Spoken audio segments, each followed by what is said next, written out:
be unstoppable. We want to develop ourselves, our mental faculty, in order to achieve greatness and make remarkable impartation all over the world. So I welcome you all. Stay tuned for about 2 hours from now till 9 p.m. It's gonna be a journey to learn, to improve, and to unleash the power within. So without much ado, I am hosting this show or this program with a colleague. So I'll introduce him briefly. We also one handsome guy in the middle of the poster, right? So yeah, he is a prolific writer, higher education and social management specialist, a postdoctoral fellow at UNESCO. Let's put our hands together and welcome Dr. Moses Oguniran. Dr. Moses. Thank you, everyone. It's nice having a wonderful show with everyone. I'm happy to see everyone present. My name is Dr. Moses. I'm presently working with UNESCO as a fellow. And my area of specialization is economics stroke education, alongside with international education and policy. So like the host said, I like writing, I like conducting research, and I'm sure that this program will be a wonderful program for all of us. Thank you. Yeah, You're thank all you. welcome. Yeah, thank you, Dr. Moses, for being on this show to co-host with me. So now, let us introduce our guest. She is a licensed clinical social worker that has been in the field of mental health for the past 6 years. However, when asked Alicia, she will tell you she has been in social work environment or in the field of social work all her lifetime. Alicia obtained her bachelor's in social work from the illustrious North Carolina Agricultural and Technical State University and her master's in social work at the University of North Carolina. So Alicia is currently the single assessor for the Department of Juvenile Justice in Guilford County, that is in Greensboro, North Carolina, a professor at both North Carolina Agricultural and Technical State University and University of North Carolina at Greensboro. So let's put our hands together and welcome our beautiful guest, Alicia Williams. All right. Hi, everybody. Thank you so much for having me. So, Alicia, you're welcome to the show. This is, we are broadcasting mainly in China and all over the world. So I would like you to say a word within 30 seconds to greet all our audience and everybody around the world. Hello, everybody. Thank you so much for having me on the show today. I am looking forward to discussing this important topic of maintaining our mental wellness. It's going to be a great conversation, and I hope that you all are able to take some necessary skills to be able to maneuver through everything that life has to give to us. Thank you so much and welcome to the show. We are all ready to learn a lot from you as an expert in this area. And this show is also, or this program is also sponsored by Oriental Career. Oriental Career, it's a company located in Tianjin, northern side of China, close to Beijing. Yeah, they deal in internship opportunities. If you're a student and you need an internship opportunities in or outside China, you can contact them. So getting straight into why we are here today. The whole program is titled The State of the Mind, Overcoming Stress and Mental Breakdown to Achieve Academic Excellence. Most of us are students or academics. And as academic or as a student, there are a lot of things you have to do, homeworks, assignments, writing paper, helping your professor here and there. You know, you also have your personal issues, family issues, you know, relationship issues, and all that. You know, so sometimes combining all these responsibilities with academic, you know, issues sometimes become very difficult, and it causes stress and anxieties. And the worst thing is many people commit suicide if they cannot overcome or manage this stress and depression. All right. I am a lecturer in a university, and I have been in the university for the past 4 years. And I know some of these stories that go on. All right. Even to the point that lecturers kill themselves because of depression, because they can't manage it.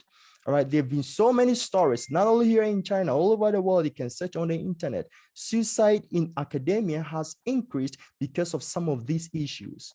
So today, we're going to help everybody how to deal with this stress and depression, with anxiety, so that your mind will not break down, or you will not do anything which is, harmful to yourself.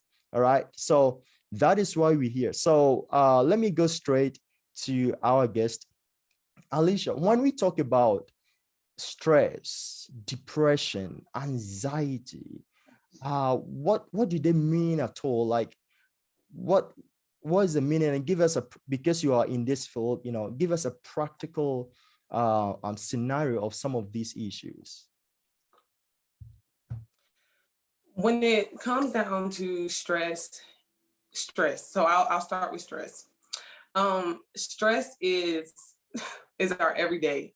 It's everything that becomes unmanageable to ourselves from our perspective, from our thought process. It is all of our external things. So the things that we come into contact with on a daily basis: family, friends, school, work. Something as simple as traffic can cause someone stress. Something as simple as feel the same things just don't go as planned. When life kind of gets off the course that we set for ourselves, it can cause stress. When it comes down to depression is a response that we have to overwhelming stress. And that can be years of stress, it can be months of stress. And our mental wellness responds in a state of extreme sadness, isolation, anger. It can also be hereditary, but that's a different topic, right? So it is built up stress over time. Anxiety, I always tell people, is the root of anxiety is fear. So when someone says that they are feeling anxiety, that they're feeling anxious, I always ask them, what are you not fully processing in your thoughts? What decision is keeping you from being able, or what barriers are keeping you from making a sound decision for a particular thing in your life at the time? Mm-hmm. Typically, that's causing anxiety. Mm-hmm. Oh, okay. That's very good. Thank you for this clarification. So, how do stress, anxiety, and depression affect the well-being of an individual? It can completely get us off course of the things that we have set for ourselves. With one of the symptoms being isolation, sadness, anger. Typically, those symptoms are coming out in the way that we interact with others or are not interacting with others. Because if I am feeling overwhelmed, then I'm going to choose to not be around people, not go to events that, I may have told somebody that I was going to go to, not go to class when I'm supposed to, not complete my work, because it drains my energy. So therefore, it's going to affect everything around me. And then people will begin to look at me as though they can't depend on me, or they don't want to bother me, or, you begin to allow people to make additional assumptions, which then adds on to the way that you are feeling. So it kind of puts you into this deeper hole of, well, I'm so far in, I've upset everybody so much, there is no getting out of this, so I'll just stay here. All right. Thank you very much. So as Alicia has rightfully said, one thing I also want to add to it is people who go through chronic stress or depression, tend to have, it has, effect, a ripple effect on their, health in general. People can have extreme headache, like even they lose appetite. They don't want to eat anything, or they don't want to do anything which is more active, that is more engaging, right? They just want to sit one place and cry, or think, bemoan of on a certain problem or some challenges they are going through. It has a whole lot of negative effect on the body, psychologically, mentally, health-wise, physically, and socially. As Alicia said, you cannot go into the midst of people, like you'll be mixing class, you'll be missing social gatherings and all that, So it is something that is really dangerous and must be dealt with a clinical psychologist, or like a clinical psychologist like Alicia, So before the end of the program, I'll put her contact, everything there, so that if you want to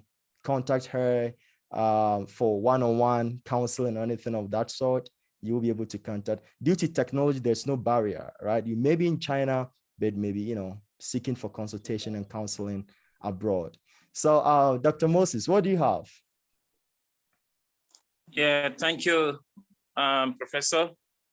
I think I learned what she just said. She said, when things doesn't work well as planned for us, we tend to have stress. So I'd like to ask her about, how does stress affect the well-being? How does stress affect an individual?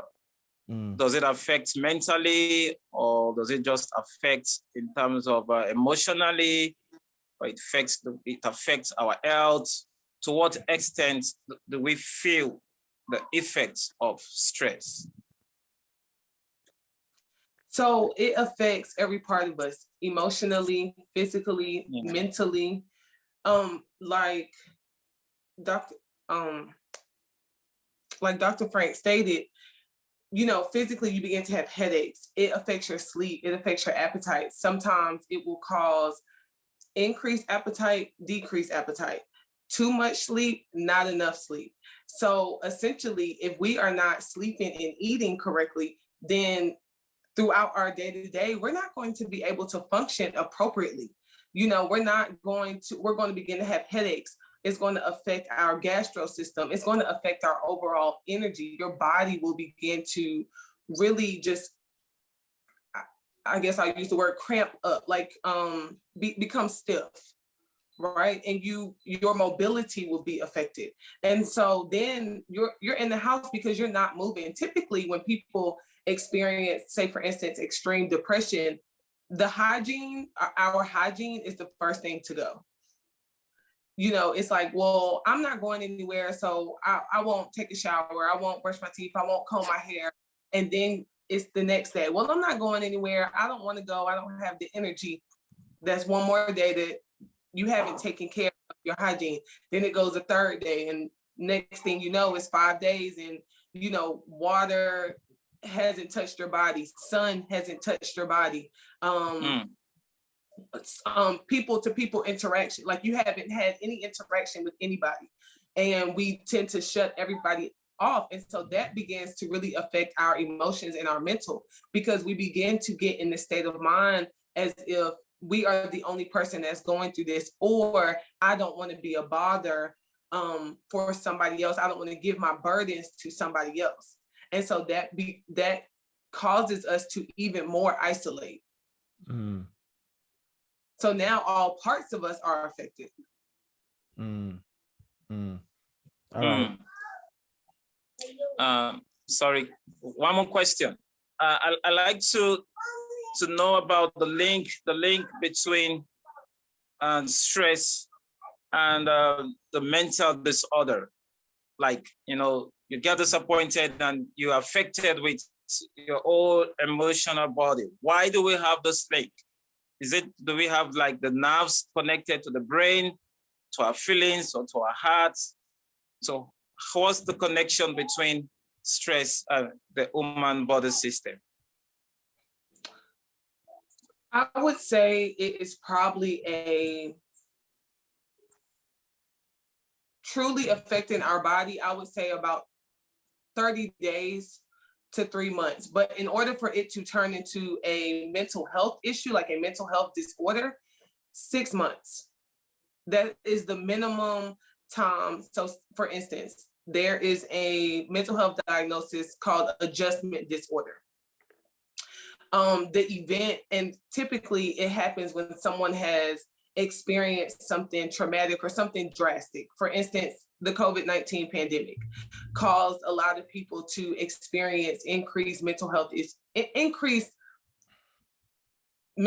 issues. They may not have necessarily had a diagnosis. However, depending on how the effects of the pandemic affected them, then it could then turn into an adjustment disorder, which is basically what it sounds like. You are having a difficult time adjusting to a drastic shift in your life, but it has to have been within a 6-month span.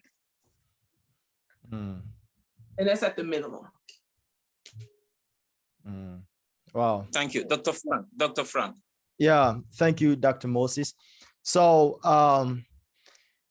the first few questions have really opened our eyes to know stress and it affects, emotionally and all aspect of life. Alicia, I wanted to give us a practical scenario. I know you've been in this field for so many years. You've had experience, good ones, terrible ones, and all that.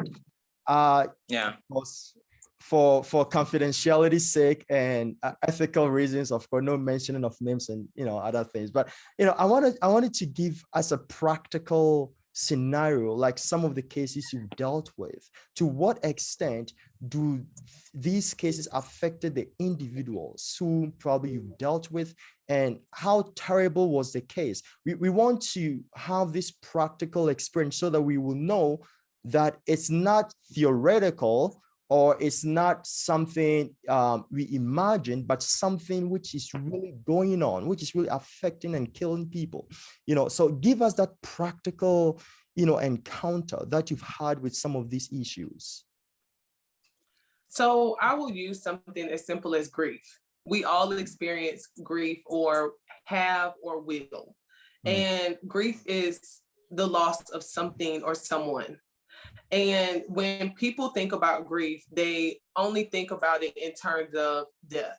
If someone close to them dies, or if someone that they felt connected to dies. But sometimes it's more than that. Sometimes it is the loss of a relationship, whether that is intimate, or the loss of a friendship, or maybe not getting into a certain academic program that you wanted to get into, or maybe not getting a job that you really thought that you were going to get. You went through 5+ interviews and you couldn't, you just didn't make it to the end. You have to grieve the loss of something that you thought that you were going to have, that you shifted your entire life and made plans according to getting that job or accomplishing that achievement. And so grief is something that when we don't allow ourselves to go through the cycle of grief, then it will then turn into bigger issues. Also with that, grief is almost like a ripped Band-Aid. It will also make us deal with other emotions that were maybe lying dormant under the surface that we hadn't dealt with. So grief is very complex. However, in some instances, it can also be a great honor in regards to death. I like to tell people, when you look at grief from a different perspective, when you lose someone, count it as an honor that you were able to experience that person and that you were able to create these memorable moments with them. Wow, that is really awesome. So the last statement you said, you mean when someone loses probably a loved one, They should count it. They should look at the good aspect, the enjoyment they have with the person and the part they played in the life of the person, rather than just focusing on the non-existence of the person. Right. So good. So this has, reminded me of something I always say, that in life, anything that happens to you has a positive and negative effect, or has it positive and negative side, pros and cons. There are so many things we cannot change, or we don't have total control of. Change is inevitable. All right. You get into relationship, your heart is broken, you leave the relationship terribly, you lose a loved one, or something, you failed an exams, or you failed to get an admission to a university or a course you want. Some of these things do happen in life. All right. So in order not to put yourself in that circumstance to cause stress and depression to yourself, accept or tell yourself that in life there are good and there are bad.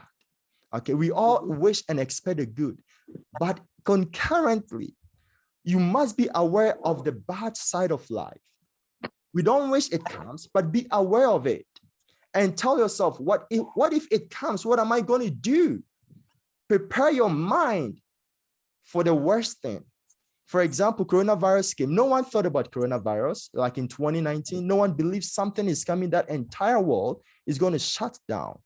All right. But we have prudent industries that thought about it. Bill Gates talked about this in tech talks couple of times, conferences, that something is coming, that something is coming. He was warning the world, but we didn't listen because we felt so good in our comfort zone that the world is going to be like this forever. But he knew it and he prepared. Most companies prepared, most people prepared, that if the worst thing comes, they have prepared. And it came, but most companies were not hit negatively because they prepared. So in life, you have to be aware of the bad things. Wish for the good things, but prepare that when the bad things come, you don't wish for it, but when it comes, this is what you have made up your mind.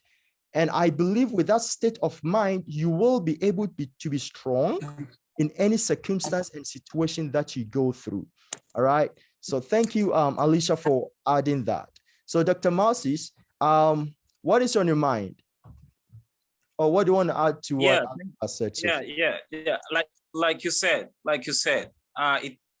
it also makes me remember some of the stress and some stuff I passed through when I was doing my postgraduates in BNU. Mm-hmm. So I began to feel that the more challenges I passed through, the more stress I went through, the more difficulties I went through, like in terms of the classes, the relationship with friends, the disappointment I get from friends, I get from taking some courses. Sometimes I be expecting more, like maybe 98. I could remember there was a time I scored, I think 81. I was like, what's this? I was expecting 95, and the professor gave me 80 over 100. I was disappointed. So I think I called Dr. Frank. I said, come on, I don't know what happened. So I began to feel that such a point of time should be an opportunity for me to rise up. And I began to make relationship with this professor, and he became my best friend today. And in other courses, I was scoring 100 over 100. And I think I remembered working with him for like 2 years as a teaching fellow. I mean, the professor who scored me 80 over 100, like low grade. So the more challenges you encounter in life should give you an opportunity to rise up on your feet and then get to the top of your expectation. So I like to ask this question to Professor Alicia. So how is it possible for someone to balance between academic rigor and psychological willingness? So how do we balance, the stress and your your physical well-being, the balance. How do you balance the stress and your health? Mhm. Being able to live in the present. I have always quoted this saying I heard from Oprah. I was reading a book once. What I know, the name of the book is called "What I Know for Sure" by Oprah. And I remember she said something in there that she had heard from someone, and it stated, "Balance lives in the present."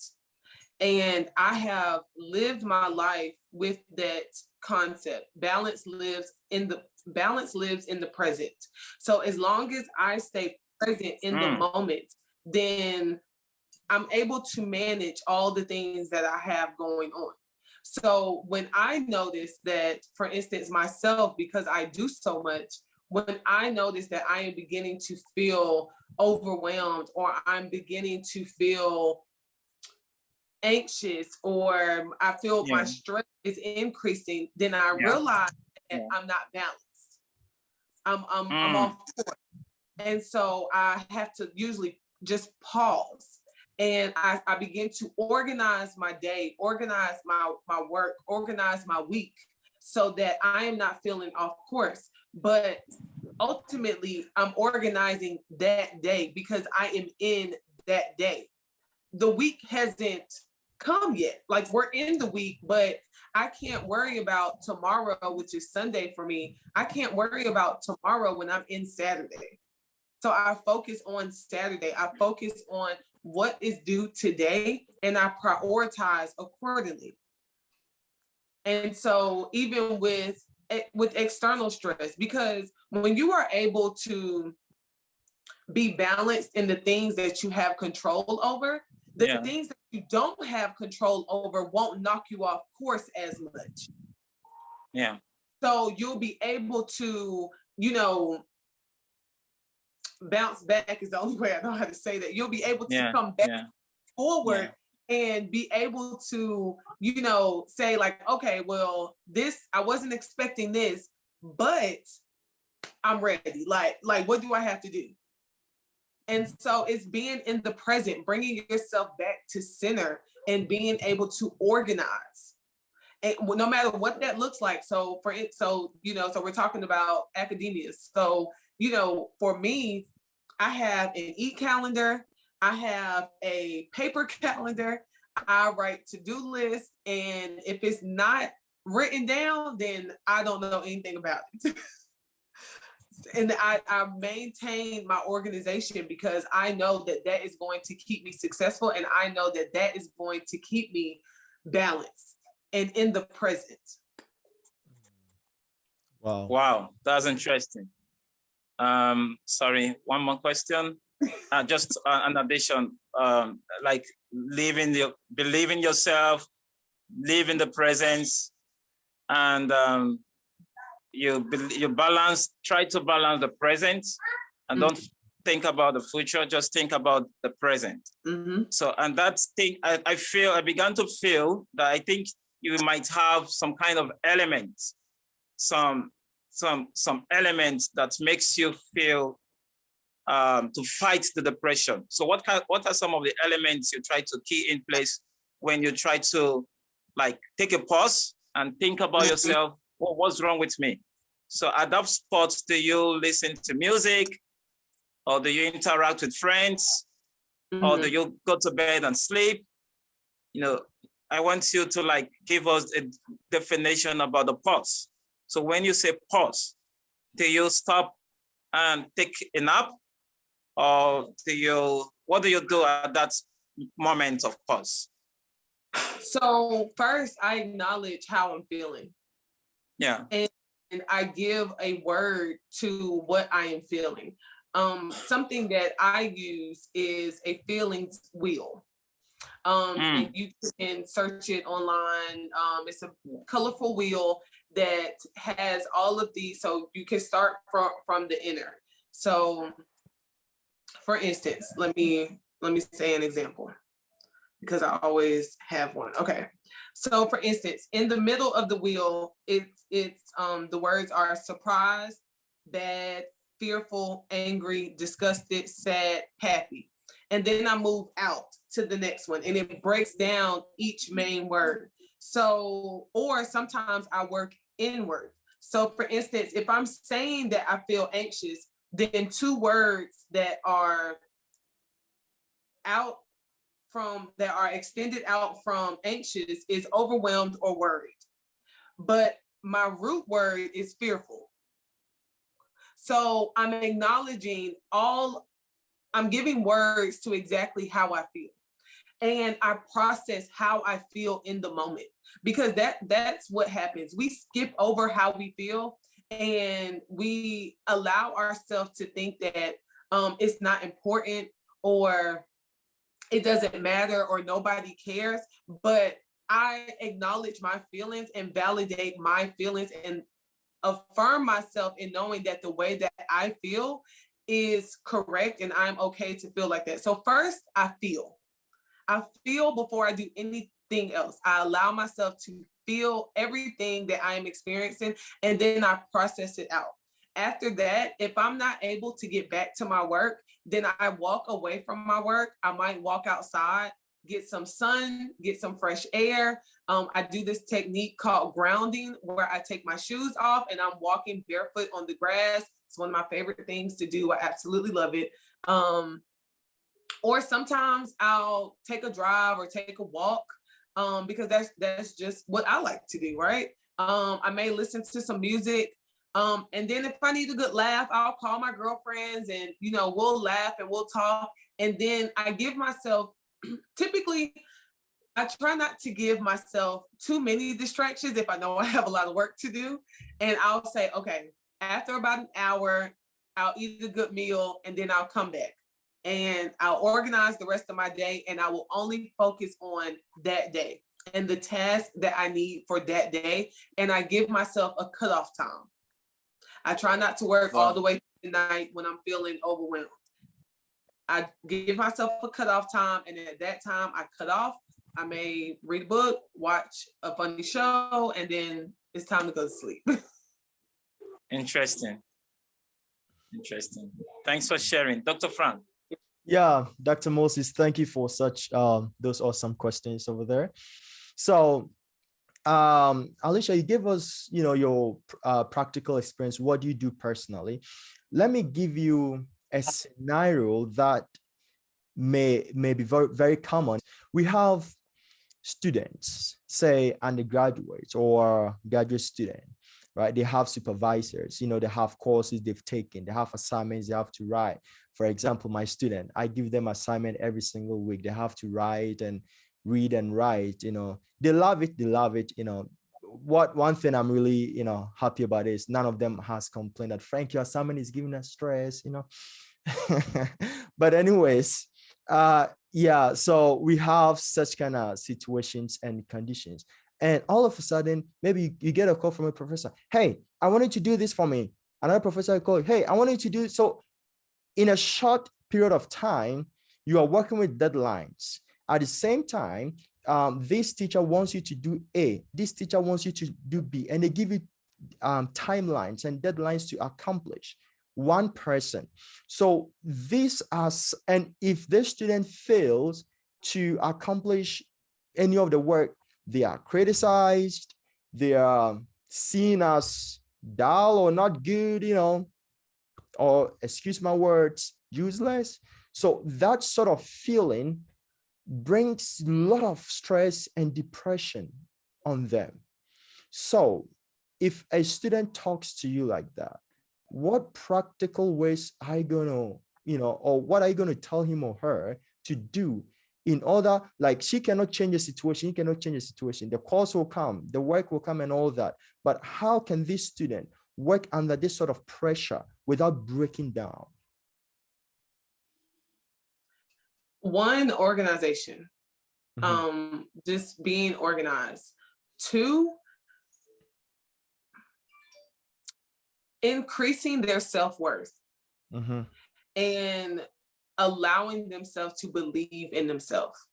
Because what happens is when we do not know that we know the work that we are doing, that we are capable of doing the work that we are doing because we do it every day and we're so great at it, then if we do not increase our self-worth and our confidence in what we are doing, then it affects us. We begin to think like, oh, you begin to do too much. You begin to proofread too much, or ask too many questions, or it begins to affect the actual work, when how the work was originally, how you turned it in was great, right? So I always tell my students, and I tell myself that this is what I'm supposed to be doing.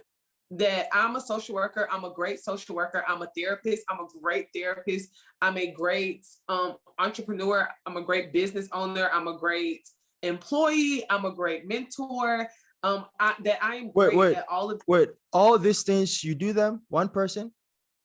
Yes. Wow. Okay.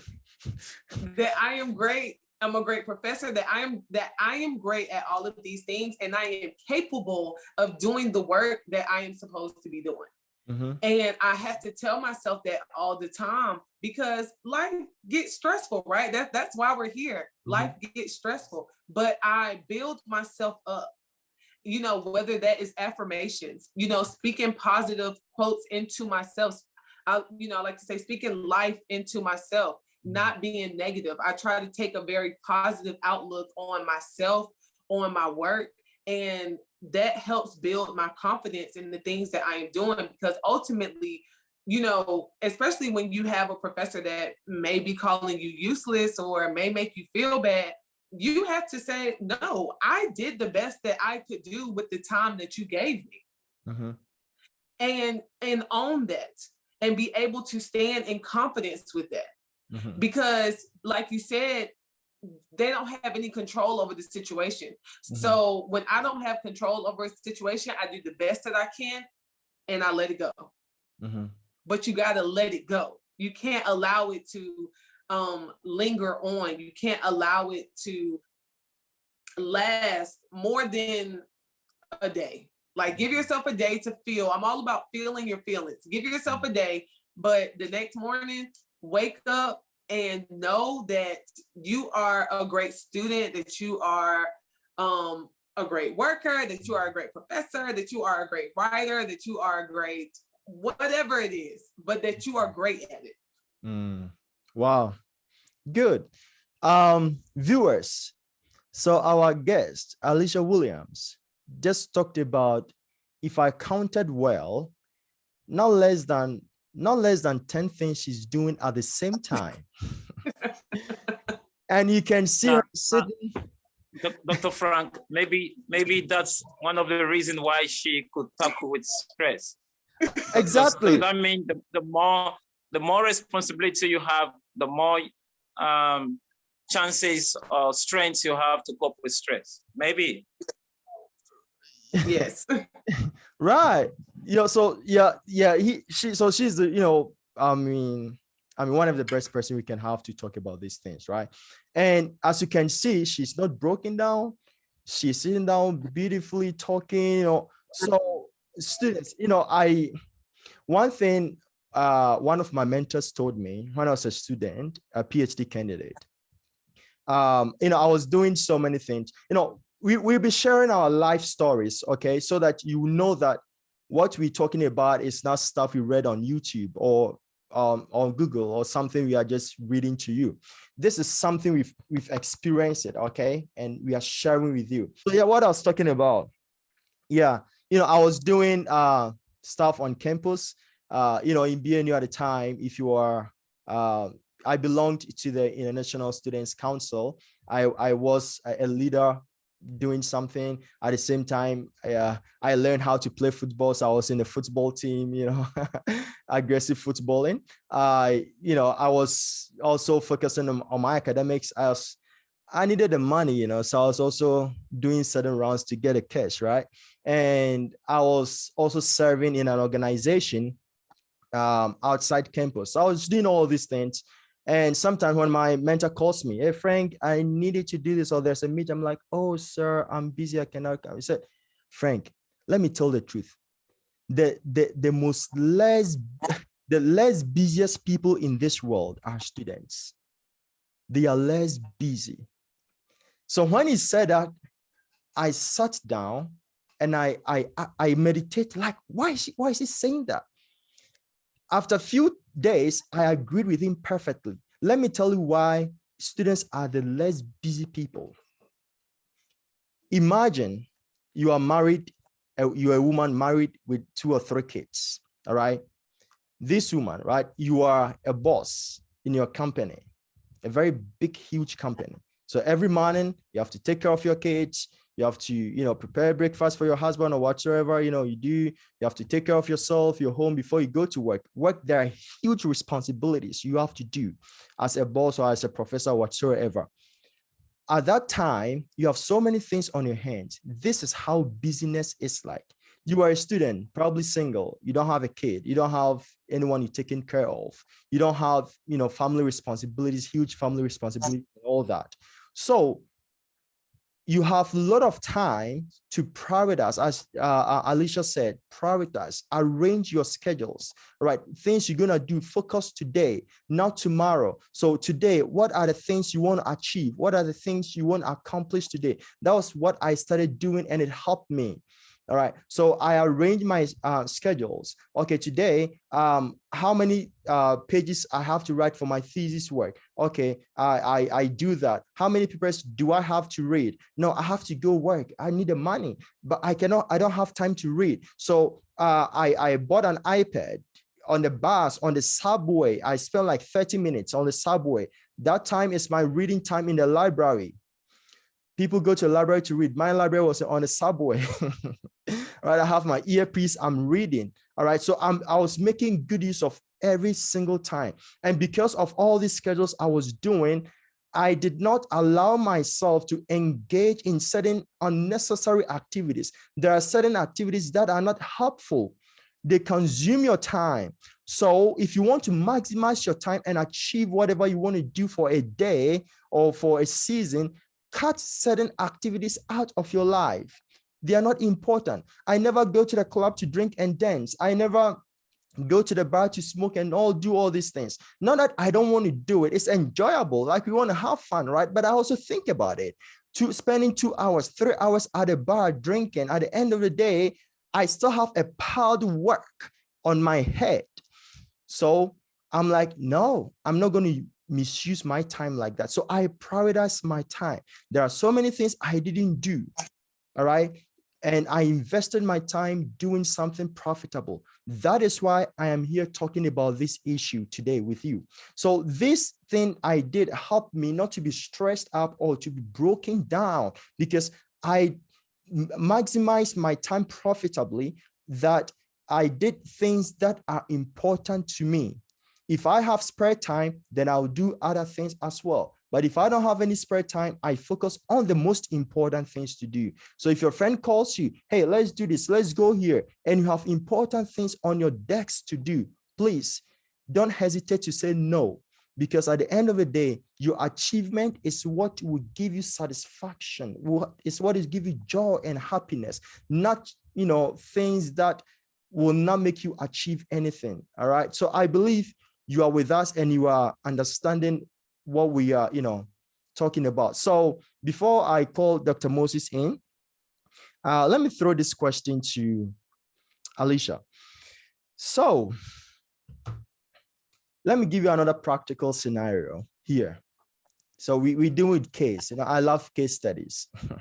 I love case studies. So in a situation that you're a student, and I have so many students talking to me on this. I have been a student most of my lifetime, so I'm aware of this. Yeah, you have a student come to you, talk to you, or complain to you that they are not achieving what probably they are not achieving certain level of academic excellence they want to achieve. They set, say, a target for themselves. Okay, they want to achieve say A level, but they are B or C level. All right. And they are always shamed, by their classmates, teachers, or parents. All right. So this always depresses them, stresses them, that why can't they achieve A? Why can't they be excellent and smart as their colleagues? All right. So in this situation, What are you going to tell this young student, this person, to cool down, to calm down and overcome that stress? Because they want to achieve A, but they are at C. And the C level, like they are doing their best, they are reading, they are memorizing, but still, they are at C. Help this kind of person. It goes back to confidence.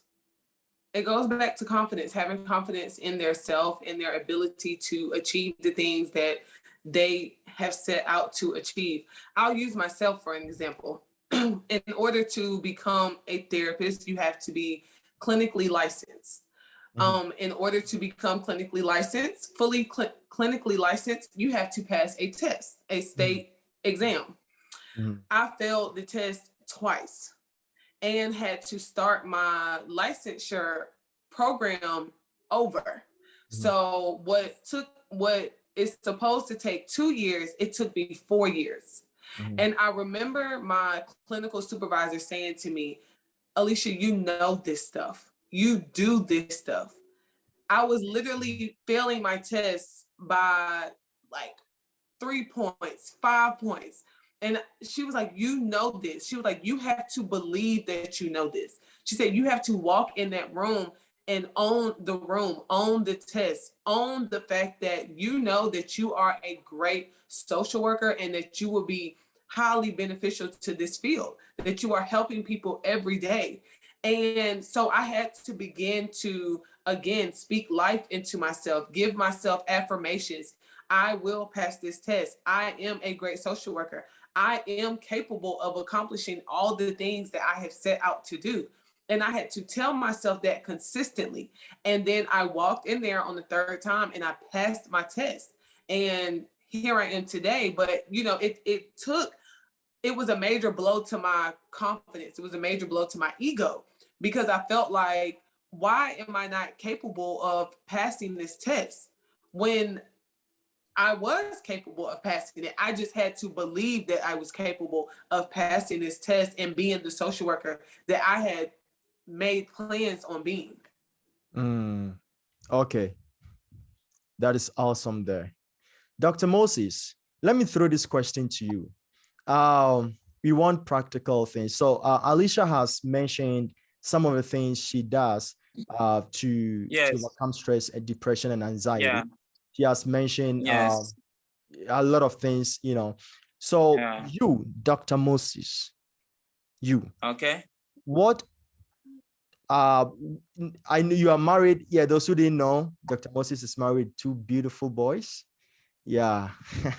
So as a married man, as a father, as a husband, and as a PhD student like 2 or 3 years ago, you were facing a lot of challenges in life and all that. What did you do to overcome the stress and not to break down as a head of a family? Like Alicia said, believing in herself. And I think there's a need to believe in yourself if you try to fight against fear. You must conquer fear to believe in yourself. So I think there is a correlation between fear, anxiety, and stress. So when you began to feel afraid, maybe because I don't want to get married because I'm a student. Who told you you can't get married as a student and not being successful?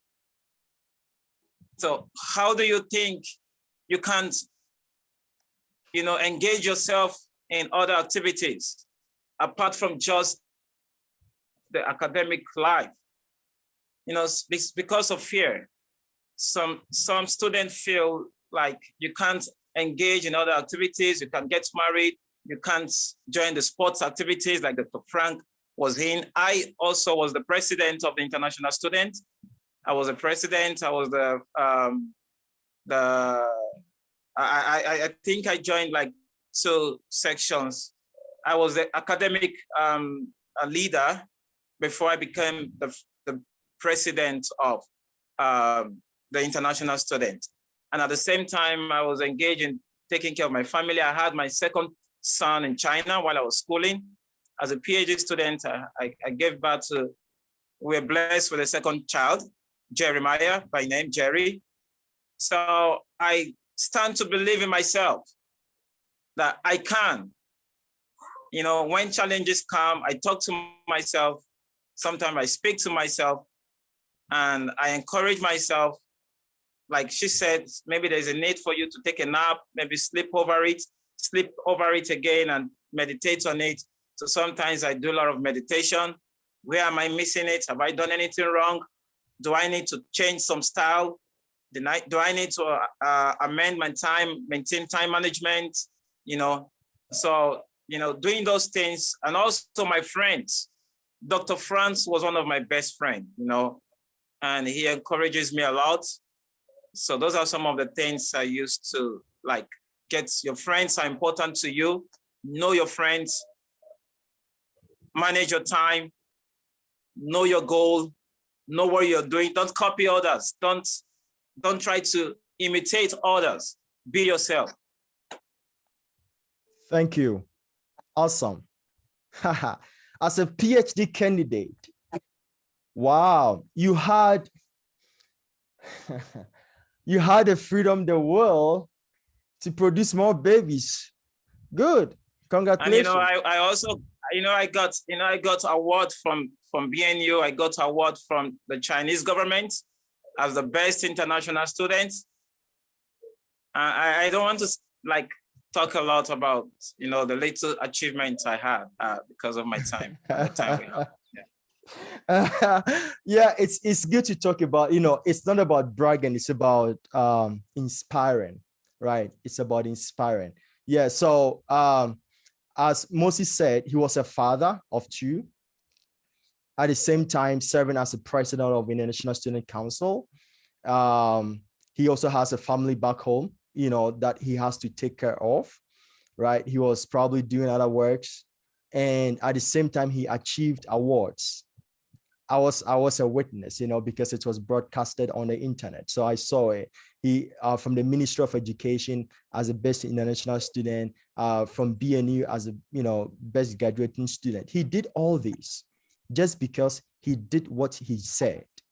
So students and everyone listening to us, we want to inspire and encourage every one of you that you can do it. Alicia talks about affirmation.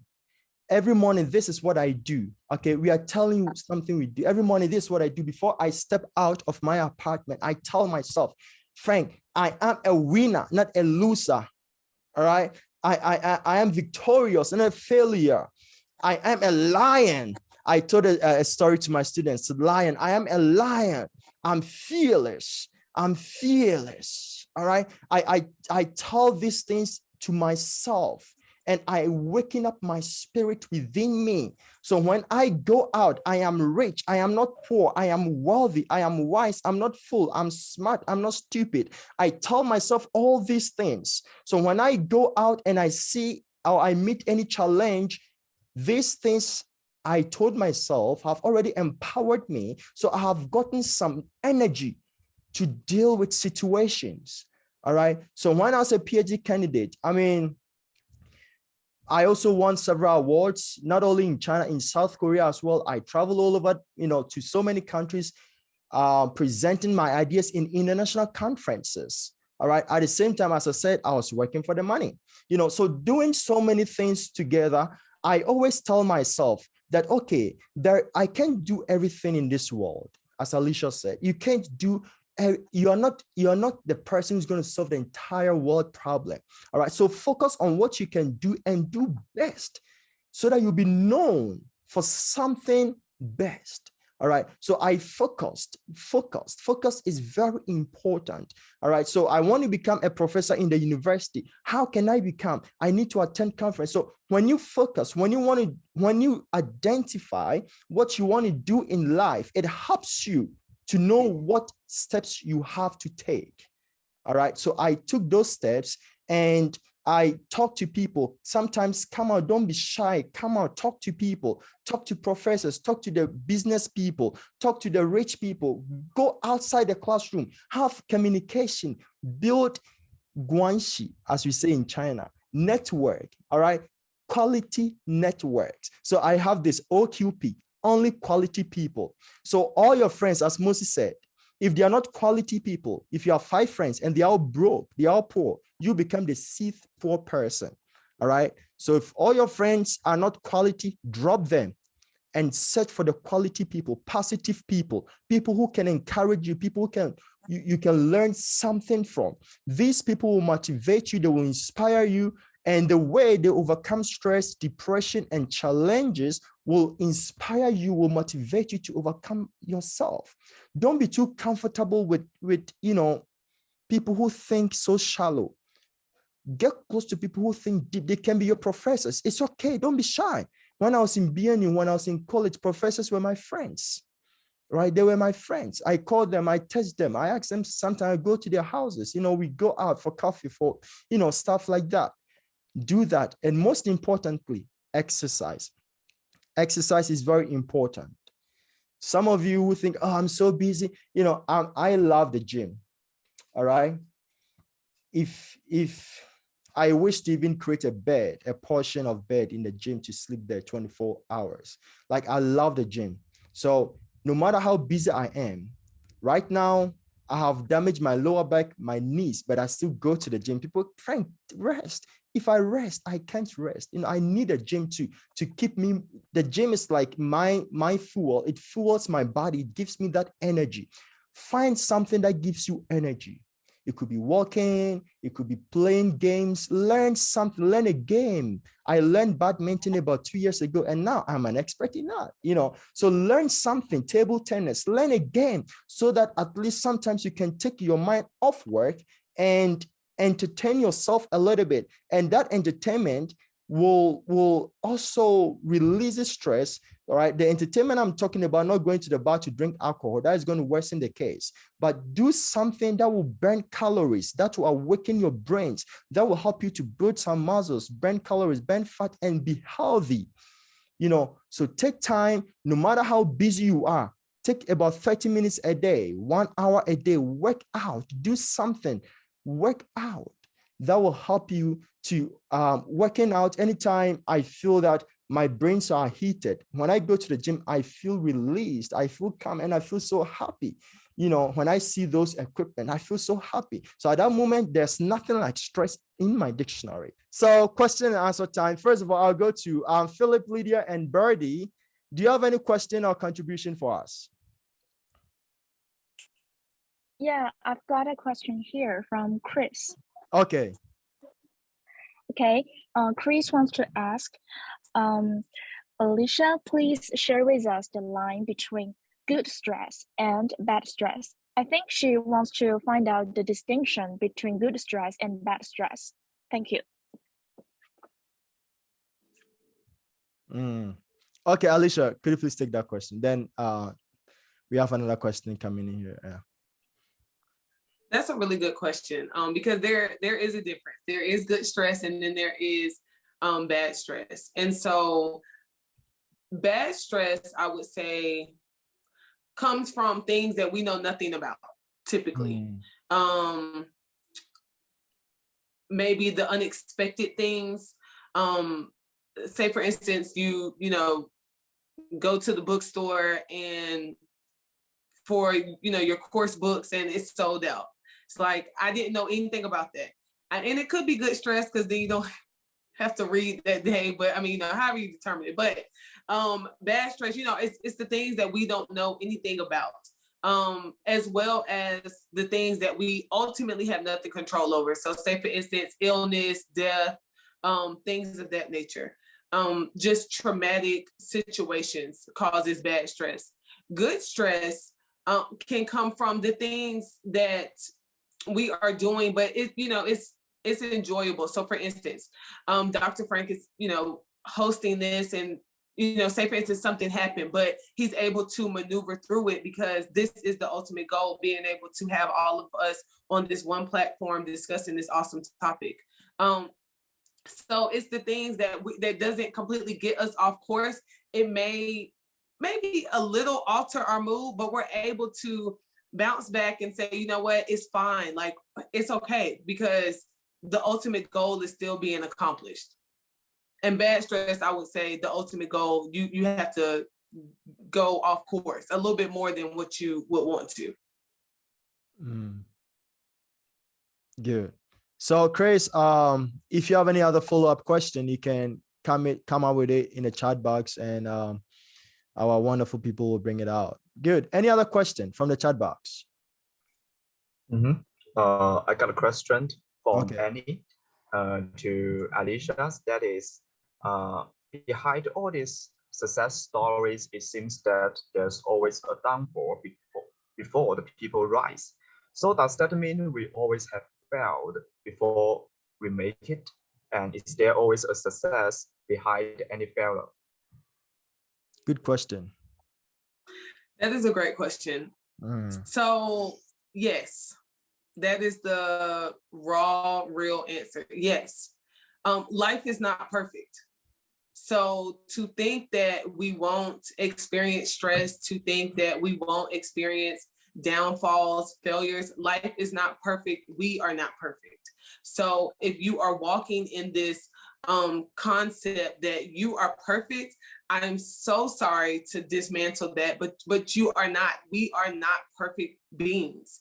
And so we are going to experience negative situations. However, I tell people this all the time. When we listen or when we hear corny sayings like the sun will come out tomorrow, there's joy in the morning, there's a rainbow after every storm, there's a light at the end of every tunnel. Those sayings are in place to give us encouragement that yes, we will experience darkness, we will experience negative times. However, things will always get better. There is always success with failure, failure with success. I mean, it goes hand in hand. You literally cannot have one without the other, or else you would have this concept of I'm perfect, and that is just not the truth. We are not perfect. We are humans, we make mistakes, and being okay with that will assist in our depression, anxiety. It will assist in managing that scale. And you will not allow yourself to be as sad, as overwhelmed, as scared, because I mean, it's going to happen. Good, great. Yeah. So before the next question, I would like to touch on this. You know, failure is an opportunity in disguise. Sometimes we don't feel good when we fail. You know, the ambition or the edge for us to achieve success sometimes is so paramount that we don't think about fear. That's why I told you before that life consists of two sides, the positive and the negative. So when fear hits you, always tell yourself and encourage yourself by successful people. The fear gives you an opportunity to go back a little bit, assess yourself. What didn't you do right? What went wrong? What didn't you know before? What mistakes did you do? It helps you if you're a wise person, all right? You don't break down, you don't quit, but you analyze your life, you assess your life based on, you put your life on the table and you assess what did I do wrong? So all this assessment would have questions to it, all right? So the questions that the answers that you get from all these questions become a lesson, and this lesson toughens you. It makes you tougher. It makes you stronger. It makes you unstoppable. Then you move again. Now, as you are moving, you know all the corners, you know all the potholes, you know all the things that can make you fail. You know them. You've become wiser. Your eyes are widely open. So you are aware of the things that will make you fail. Therefore, you avoid them. Okay. And it helps you to get a story to tell. So when you achieve a success, you have a beautiful story. One of my good friends, Jack Ma Mayun, a good friend that I've never met before, but I'll definitely meet in future.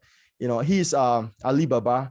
Now China is enjoying e-commerce, one of the best e-commerce system in the world, just because of one man, Alibaba Jack Ma. This guy was an English teacher in the university in Hangzhou. He failed a lot of times to apply for jobs. He failed. Last time he said like there were 25 people, they applied for job, 24 got employment except him. right? He failed to get admission to universities. He failed a couple of times, try, but he did not allow this failure to break him down. He was stronger out of this. He became stronger out of this failure. He became wiser out of this failure. He became tougher out of this failure. And now when he puts all this, together, he became unstoppable. Now look at what he has contributed, not only to China, but to the world. I have people in America, in Australia, in Europe shopping from Alibaba, in Africa shopping from Alibaba, just because this man did not allow failure to break him down. If he allowed himself to be broken down, you and I would always be queuing at shops to buy stuff. But now we lie in the comfort of our bed and shop just because of this man. So failure helps us to get a story. And when Jack Ma is telling his story, it's so beautiful. People pay him to tell his story. But someone who has made it without any failure, and they get a boring story, So always see the good side of failure as a lesson, not as something to cripple you, or not something that is coming into your life for people to have fun or for people to mock you. No. Thank you. Dr. Frank, I have one question. Yeah, go ahead, Philip. Yes, thank you, Professor, for sharing, and I have learned a lot. And actually, because recently I found that many classmates have insomnia, and according to them, it is because of the high pressures, and many students, they feel tired. But if they do not complete the task set for that day, they cannot sleep well. So I would ask, what should we do to deal with this problem? Okay, Alicia, any response to that? Organization. I will keep saying that, because that carries us as students. It carries us as being successful in our fields. Organization and knowing how to let things go. When you have done a thing, an assignment, a task, scratched off something on your to-do list, you let it go. You complete it in its entirety with the best effort that you have to give. And then you have to literally release it from your thought process so that you can, it's almost like taking a stress notch off of your stress belt. You got to take it off. You have to release it so that you can be able to clear your mind. When we're experiencing racing thoughts, excessive worry, yes, it is going to affect our sleeping. It's going to affect our eating. Every time it's going to hit us physically. And we have to take care of ourselves. Like, we have to know that we are priority. Yes, the work is important. And yes, the assignments are due. But if my body shuts down, then I'm not going to be able to do the work anyways. So you have to take care of your physical self before anything and anybody else. You are important, and you have to know that my physical well-being, my mental well-being is important. Yes, the assignments are due, but again, if your body shuts down and you end up in the hospital or somewhere, then you're not going to be able to do the work anyways.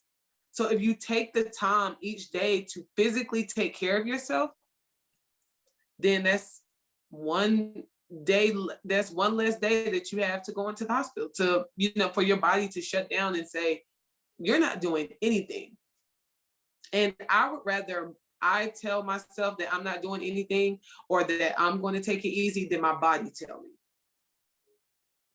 Because then it's really out of my control and I have to go see someone, which takes time out of my day that I don't have.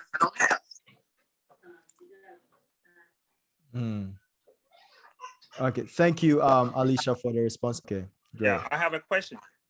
Okay, yeah, Phineas. Yeah, thank you so much for this important program. My question is about the link between anxiety, stress, and depression. And then the second one is talking about stress and age. At what age might stress increase or escalate? Good question. At what age might stress increase or escalate? Yeah.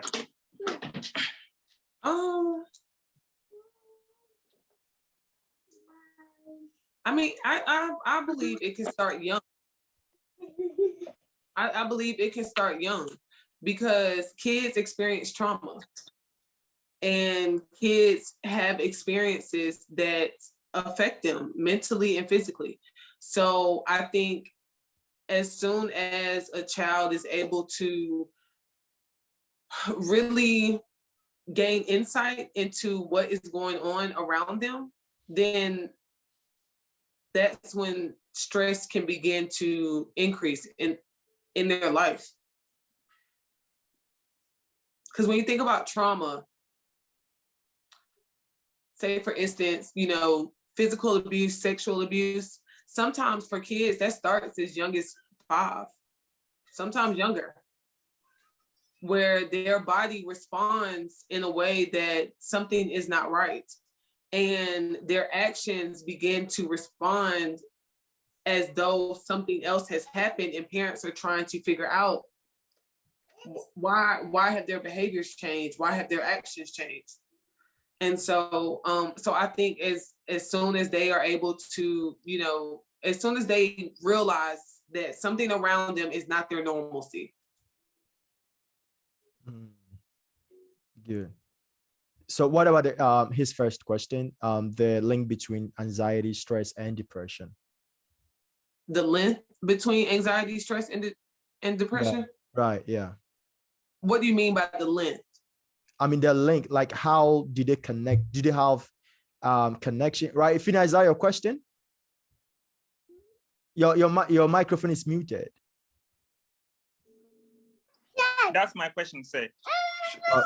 I want to find out if there is a connection between stress, anxiety, and depression. Oh, yes, there can be. There can be. But you can also be stressed and not be depressed. And you can be stressed and not experience depression or anxiety. But ultimately, if you are experiencing depression and anxiety, then you are experiencing stress. Does that answer your question? Got it. I got it. Thank you. Yes. Okay. Right. So if you are here experiencing all these three, you need help right now before tomorrow. Right now. Here, I have a question. All right, go ahead. Can you hear me? Yeah, Birdie, good. Birdie. You're looking beautiful. Yeah, I think a lot after listening to the lecture, and I have a question. Like me, I will probably be a teacher in the future.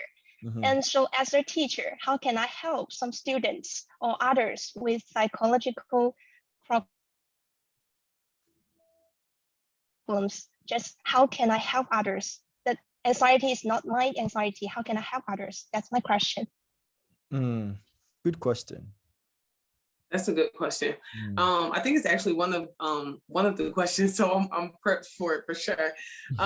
So I would say check in with your students, see how they are doing. Every time I have class, I check in with my students. I use like the first 5 to 10 minutes to just see how they are, make sure that they are taking care of themselves. If I ask them like, hey, everybody, how are y'all doing? And I don't really get a response. I'm like, what's going on? What are y'all not saying? Because you're not speaking is speaking way louder. And so I really check in with my students and I assess how they are doing. I always offer myself as a support and a resource. And I make them really feel comfortable with being able to talk to me. And I give them space to vent that is safe. I'm making sure that I am hearing them, that I am validating them as much as I can. And also, if I have solution, then I give solution. Because I am a therapist in my class, before I give actual therapeutic advice, I ask them, is it okay that I give them therapeutic advice? And so they typically say yes, and then I give them the advice. And I also do follow up with my students. When I find out that they have a problem or an issue, then we talk about it. And then next class, because I see them once a week, the next class, I make sure I check in with them. If it's not in a public setting, then I do it one-on-one, either before class or after class. And just kind of see, you know, how is the problem decreasing? Has it increased? You know, how are you in the process of it? So I try my best to check in as much as possible. That's deep. Barely, that was a good question. I also give you a little response to that. As a teacher, Alicia gave a very perfect answer. Checking in is very important. And as a teacher, you also have to make sure that you must know your professional authority, all right, and your authority in the classroom. The fact that you're a teacher doesn't mean you're a boss. You know, you have to walk over your students. Yeah, I'm a boss. Everybody listen to me. Sit down. Don't tell me a problem. You're very straight. You go to the classroom. This is your homework. See you next week. No, you're not a teacher. All right, you are just a weird actor. So if you want to help your student in that way, calm down and be at their level. Be a friend to your student, so that your student, the fact that you come down to their level, be their friend, doesn't mean they're going to disrespect you. That is even how they're going to love you more. That's even how they're going to respect you more. So they will draw closer to you. Don't create a boundary between you and your student. All right. Make it, be so friendly to them that they will feel proud to walk up to you to tell you their problems, or they will feel good. Oh, I have confidence in my teacher. I trust him. I trust her, that this problem I'm facing, when I talk to her, she'll be able to help me. Create that friendship in the classroom. Create that collaboration in the classroom, so that your students will feel that connection, right? And I try to do that with my students. And even after class, some of them call me, they message me. We talk about life. We talk about other things which are not connected to academics. We talk about other things. And it makes them relieve in a classroom to, have some, we have something we call icebreaker, break their ice. Whilst you're teaching, bring in some activities and some strategies that they will smile, they will lose some sort of pressure, right? So that at that point in time, they will forget about whatever thing they are going through and calm down a little bit in your class. So I always tell my students, my class is a whole like therapy system. If you come to my class and you're still depressed, it means your problem needs something more. All right. So as a teacher, you have to really get close to your students in order to know them, understand them, and be able to help them. If you don't understand somebody, if you don't know somebody, you can't help them. All right. Brady, I hope your question has been well answered. If you have any additional question to it, you can come back again. So let us know from you. Okay. The question has been answered. Yeah. So any other questions? Yeah, Moses, you were coming in. Yeah. Okay. I think the final question from my hands, and that is, what should be the role of universities to reduce stress among teachers and students? So what are some of the responsibilities of the universities or institution? Maybe in the banking sector. I have a friend, I'm not sure if she's in this program. I invited, I'm sure she should be in this program. She's a banker. And I was asking her, like, what are some of the stuff you do in your banking sector to reduce stress? Do you guys face stress? Because I used to think more money can make you feel like less stress. She said, no, a lot of stress and anxiety and all that, worry. I was like, really? But you work in the bank, more money, no stress. She said, no. So I'm sure the banking sector, we have some stuff to do, to help the staff. So what are some of the role for university administrator? What are some of the stuff they need to do, to assist students and teachers to cope with stress? So one, doing what we're doing now, creating resources for the students and having the conversation and not passively handling something as serious as mental health. Because it takes lives every day, right? So making sure that the students have the resources and that they feel safe, and that they're not feeling judged for the way that they are feeling. Making sure that, I know, for instance, at both the universities that I work at, they have counseling services. And I always encourage my students to participate in counseling services because it's free, you pay for it in your tuition, why not take advantage? And I also tell them, when I was in grad school, I accessed counseling services and it was the best experience. So I tell them, like, utilize your resources, the professors, letting your students know, because you are directly working with the students. You see them all the time, letting them know, that what the resources are that the campus has.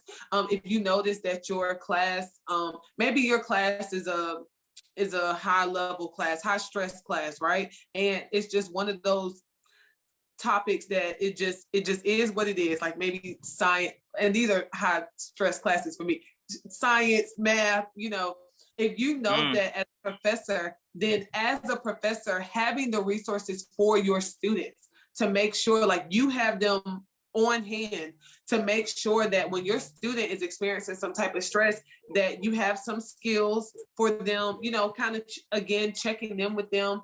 And then if their problems are too big for what you have, then making sure that you have the next level of resources, like, hey, here's somebody that you can talk to, maybe go check that out and, let me know how that goes for you. But it's all about resources and creating safe spaces, like this being a safe space. Alicia, do you agree with me that we need to add stress management as a core course in the university? Like, do we need to make it a compulsory course, like compulsory for every student? Yeah, I could definitely see that being beneficial, because it is a hard concept for people. Wow. And I'll say this. I think we think that stress is unmanageable because we're in it. So it's easy for us to talk about stress right now because we may not be stressed out.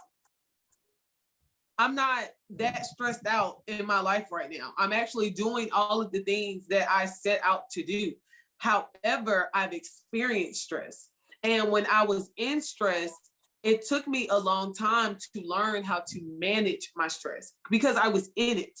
So sometimes when we're in it, it's definitely difficult to see that light at the end of the tunnel, that rainbow after the storm, right? But when you are outside of it, then you look back at that situation and you say, what could I have done better? Then the next time that stress hits you, you do it. And then you're able to come out of it a little bit better.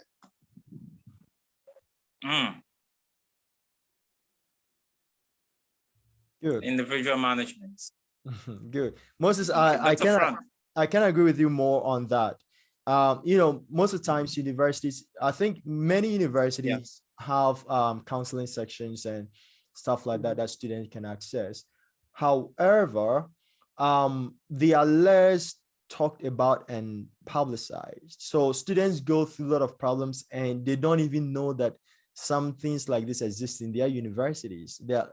Like in my university, I didn't even know we have it, but we have it. We have teachers who work there and all that.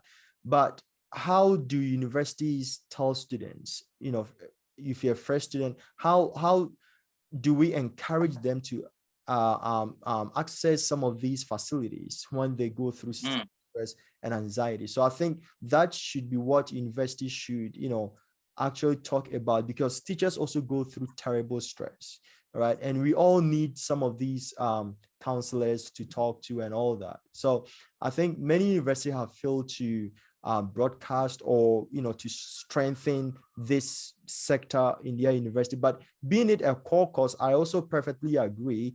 It might not be a course for credits or grades. However, it could be an occasional seminar like we're doing right now. People will freely come in, listen, ask questions. We invite experts, to talk about areas pertaining to some of these issues. So it could be something, periodically, so that student can access. If it is a core course, why not? I think those majoring in some courses like, psychology or social work, as Alicia majored in, I think they may have specific courses on that. So as we're closing up, Mr.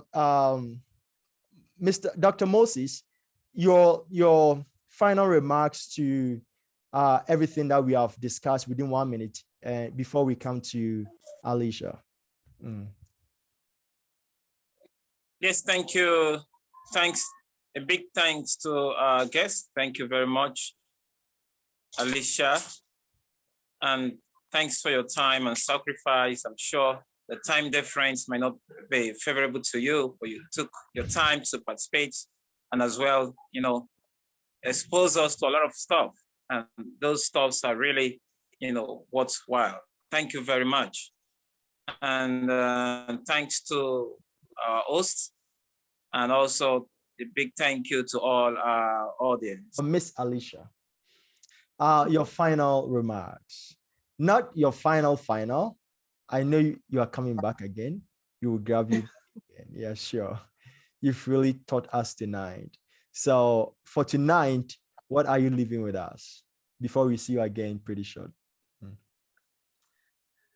To be intentional, to make sure that you all are showing up for yourself, because if you don't, then nobody else will. So make sure that you are being intentional, that you are feeling all of the feels, no matter how hard it may be at that time. Just always know that, that there's a light at the end of the tunnel, that there is a rainbow after the storm, that the sun always comes out. No matter what, the sun has to come out, right? That is the way Earth is set up. And so, just be very intentional. And intentionality will get you far. On top of, balance and being present and being organized, you have to be intentional in order to do those things. And so I encourage everybody to be intentional, to be able to maintain your overall wellness, physical, mental, emotional, spiritual, all the things. Very good. Be intentional. Wow. In fact, your parents are doing their parts. Your teachers are playing their part in your lives. Your friends are playing their parts. But the major part is you. Play your part. Be intentional. What do you want to become in future? What do you want to do? What do you want to achieve? All right. How do you want to live your life? How do you want to be remembered? What impact do you want to make in the world? Be intentional. All right. You make your life. Life is how you make it. Life is how you live it. No one can live your life for you. So stand up today. Tell yourself, I am a champion. If no one is telling you, tell yourself, beat your chest. I am a champion. I am a winner. I am victorious. I am who I am. All right. And step out boldly to achieve whatever you want to achieve. No one can bring you down if you are strong within. All right. But if you are weak, even a little mosquito can make you slap yourself and get depressed. A little mosquito can depress you. All right. Get strong, strengthen yourself, and move to achieve greatness. We need great achievers in this current dispensation. Be one of them. I am one of them. Alicia is one of them. We have Anthony. We have Dr. Moses. We are all one of them. Be part of us and let's move the world. Thank you very much, Alicia, for your time. The time difference is very huge, but if you stay with us early morning for 2 hours, not everybody will sacrifice his or her time for students. Thank you so much. And you are giving this for us for free. When I contacted you, I thought you're going to say, okay, drop about $6,000 before we talk business, but you're so compassionate. You have this empathetic spirit, and you are giving this to us for free. In China, we say "shishiani," "shishiani." It means thank you, and we also say "women aini." We love you so much for pouring such great wisdom for us.